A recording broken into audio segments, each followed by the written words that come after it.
There was always a smell of wet wood in the air. Even in the dry months, even when no rain had touched the earth for weeks, the scent would drift through the valley, cold and damp like rotting bark pulled from beneath an old log. Marta first noticed it that morning, stronger than usual. She paused at her door, bucket in hand, and sniffed. Not smoke. Not manure. Just waterlogged timber, like the beams of a house long drowned. The village was quiet, but it always was. A hollow sort of quiet. 8 homes, a chapel without a bell, and the crooked well at the center, where moss grew thick around the stones. Marta had drawn water from it every day since she could walk. The crank creaked the same way, the rope always smelled faintly of mildew, and the bucket always came up slower than it should. The well didn't feel right, it never had, but no one spoke of such things here. By midday, the fog had crept down from the hills. It wasn't uncommon. The valley sat low, and mist often sank like wool across the ground. But today, it hung too heavy. It clung to her skin. It pulled under door frames. Even the hens in her yard refused to move, their feathers slick with dew they hadn't walked through. She went to check on old Eric next door. He hadn't drawn his curtain. The one he always pinned back with a nail and a bit of string by dawn. Marta found the door unlocked, which was strange. Eric had never trusted anyone. Inside, his porridge was still warm, the fire alive, but the man himself was gone. Just gone. She didn't speak of it. People in Harnslow didn't say things like missing or vanished. If someone disappeared, you simply waited.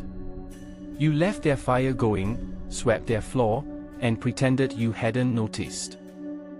She went on with her day, kneading bread, boiling herbs, mending a tear in her apron, though the silence was different now.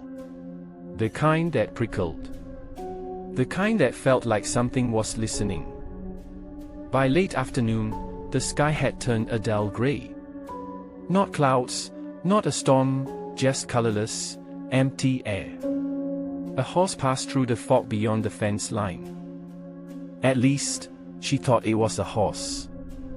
The shape was right, but it moved wrong. Its legs didn't bend. Its head hung too low. She didn't call out. Instead, she fetched her little bell, the one her grandmother had given her, and hung it by the door. If you hear it ring, the old woman used to say, don't open the door.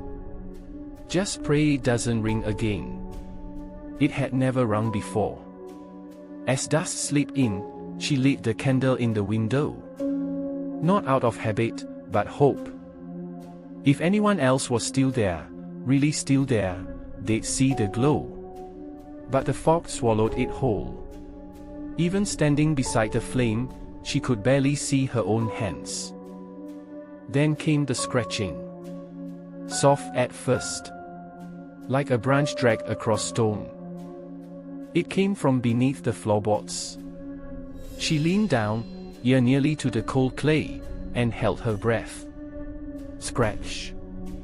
Scratch. Stop. Not mice.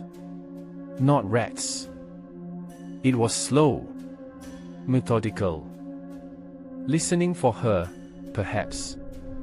She stood slowly, her limbs stiff from stillness, and closed the latch on the door. Not that it would matter. Outside, the world had gone silent again. Not a single bird. Not even the wind. Only fog and the thick scent of wet, old wood that clung tighter with each hour.